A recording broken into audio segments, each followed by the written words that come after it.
2001 एक normal cinema hall में popcorn की स्मेल, एक्साइटेड फेसेस, स्क्रीन पर एक नाम लिया गया, पूरा हाल खड़ा हो गया, तालियां, सीटीबाजी, आंखों में आंसू। सिर्फ एक नाम ने ये सब करा दिया। फिर साल बीत गए, हीरो बदलते रहे, डायरेक्टर्स बदलते रहे, स्टोरी चेंज होती रही, लेकिन एक नाम, वो नाम वही रहा। आज मैं एक ऐसा सवाल पूछने आया हूँ जो शायद कभी सीरियसली किसी ने नहीं पूछा। क्यों हर बार वही एनिमी? क्यों हर बार वही फार्मूला? क्यों हर बार पाकिस्तान? अगर आप सोचते हो कि बॉलीवुड ने एक दिन डिसाइड किया कि चलो अपनी मूवी में पाकिस्तान का नाम लेते हैं, तो ये गलत है। ये एक दिन में डिसाइड नहीं हुआ, ये इतना सिंपल नहीं है, ये ग्रेजुअल शिफ्ट है, फार्मूला है जो धीरे धीरे बिल्ड हुआ। पहले के ज़माने में 1970 से 1980 में दुश्मन थे, बॉर्डर थे, लेकिन उस बॉर्डर पर किसी कंट्री का नाम नहीं लिया जाता था, सिर्फ शेडो दिखाई जाती थी। लेकिन साल आया 1990, उसके बाद सब कुछ बदल दिया। उसके बाद उन्होंने इस फार्मूले का यूज़ किया। 1990s के बाद रियल वॉर्स हुए, उसके बाद सिनेमा में एनिमी के नाम लिए गए, ओपनली, प्राउडली, कमर्शियली, और ऑडियंस ने रिस्पॉन्स दिया, एक स्ट्रॉन्ग रिस्पॉन्स। अब यहाँ एक और चीज़ नोटिस करो कि फिल्म मेकर ने ऑडियंस को ये फीलिंग नहीं दी, ऑडियंस के पास ये फीलिंग ऑलरेडी थी। न्यूज़ से, हिस्ट्री से, फिल्म मेकर ने सिर्फ इस फीलिंग को सिनेमा में लगा दिया। और जब कोई अपनी एग्जिस्टिंग फीलिंग स्क्रीन पर दिखाए तो ये इमोशनली इन्वेस्ट हो जाता है। ये था फार्मूले का पहला बीज।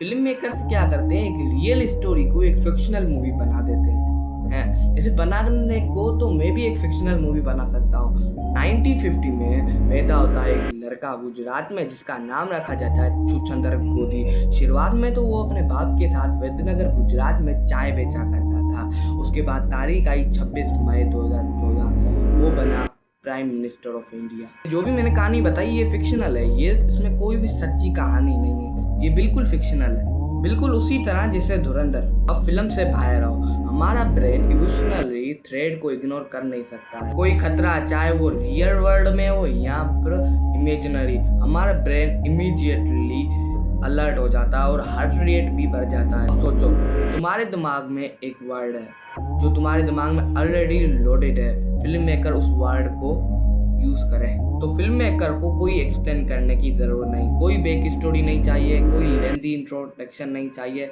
सिर्फ एक नाम, ऑडियंस का इमोशन ऑटोमेटिक ऑन। कभी कभी विलन को इंट्रोड्यूस करने की जरूरत ही नहीं पड़ती, सिर्फ नाम ही काफी होता है। ये है बॉलीवुड की सबसे बड़ी डिस्कवरी। पाकिस्तान का नाम इंडियन ऑडियंस के लिए पहले से न्यूज से, फैमिली से, कन्वर्सेशन से, टेक्स्ट बुक से पहले से ही चार्ज था। फिल्म मेकर ने उस चार्ज को सिनेमा में प्लग इन किया और करंट फ्लो होने लगा। हम फार्मूले को डिसेक्ट करते हैं क्योंकि ये रेंडमली नहीं है, ये टेस्टेड है, प्रूवन है और रिपीट किया हुआ स्ट्रक्चर है। पहले एक रियल इंसिडेंट का माहौल क्रिएट करो, या कोई ऑलरेडी एग्जिस्टिंग कोई पॉलिटिकल टेंशन या तो फिर कोई बॉर्डर इंसिडेंट, थ्रेट डायरेक्टली या इनडायरेक्टली इंट्रोड्यूस करो। एक स्ट्रॉन्ग बैकग्राउंड लाओ, आर्मी मैन या तो कोई एक ऐसा आम बंदा जो अपने मुल्क के लिए कुछ भी करे। लोग ऐसे लिखो जो हार्ट में लगे, ये दिल मांगे मोर, हौसला, जोश, जो भी हो, लेकिन रिपीटेबल हो, रिपीट किया हुआ हो, और रिपीट जब भी करें, जब भी सक्सेसफुल हो। यहाँ तो ऐसा डायलॉग हो जो कैची हो। 342 करोड़ कमाए, गदर 2 ने 500 करोड़ से ज्यादा कमाए, फाइटर ने ओपनिंग वीकेंड में ही रिकॉर्ड तोड़ दी। ये कोई कॉन्फिडेंस नहीं, ये एक फार्मूला था। मैं शुरू से कह रहा हूँ कि इंडिया के सिनेमा हाउस को एक ही फार्मूला पता है, उन्हें पता है कि अगर इस फार्मूले का यूज नहीं किया तो फिल्म तो हिट होने से रही।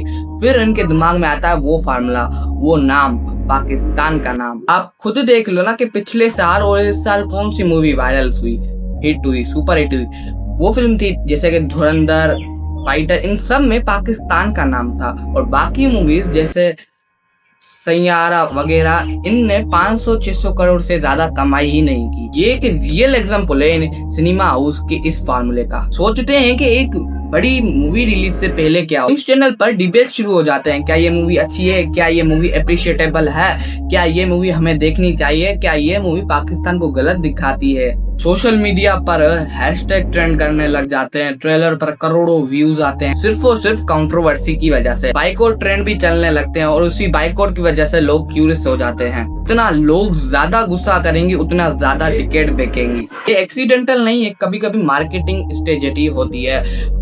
पब्लिसिटी फ्री में मिल जाती है और फिल्म मेकर ये जानते हैं। लेकिन एक सेकंड के लिए रुको, क्या रियल दुनिया में भी इतना सिंपल है? सिनेमा में एक साइड हीरो होता है, दूसरी side villain, black and white, clean lines, clear enemy.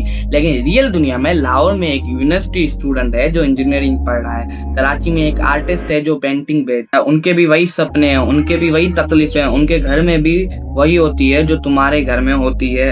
लेकिन देखो, हर फिल्म मेकर ये फार्मूला यूज नहीं करता, कुछ फिल्म मेकर इसके अगेंस्ट भी होते हैं, जैसे कि बजरंगी भाईजान, जिसमें हीरो पाकिस्तान में खोया हुआ एक बच्चे को अपने घर वापस पहुंचाता है और ये मूवी पाकिस्तान में सुपर हिट हुई। लोग तो वहां भी रोए, वहां भी इमोशन हुए।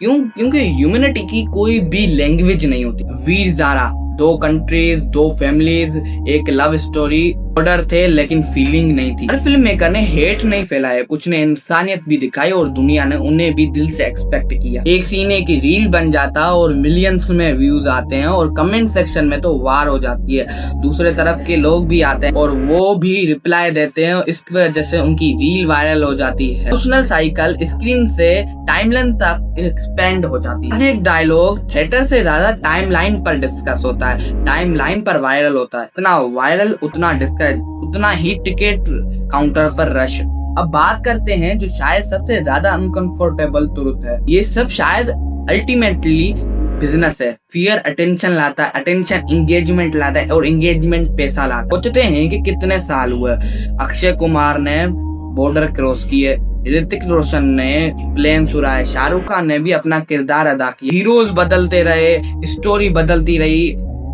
टाइम गुजरता गया, लेकिन एनिमी वही का वही रहा। सिनेमा इमोशन कंट्रोल करता है और इमोशन कभी कभी सच से ज्यादा पावरफुल। स्क्रीन पर देखते हैं वो रियलिटी नहीं होती, लेकिन जो हम फील कर रहे होते हैं वो पक्का रियल होती है। लेकिन जो फील करते हैं वही सबसे ज्यादा रियल होता है और यही सबसे बड़ी पावर है। इसीलिए पाकिस्तान बॉलीवुड के लिए सिर्फ एक कंट्री नहीं, एक फार्मूला बन चुका है।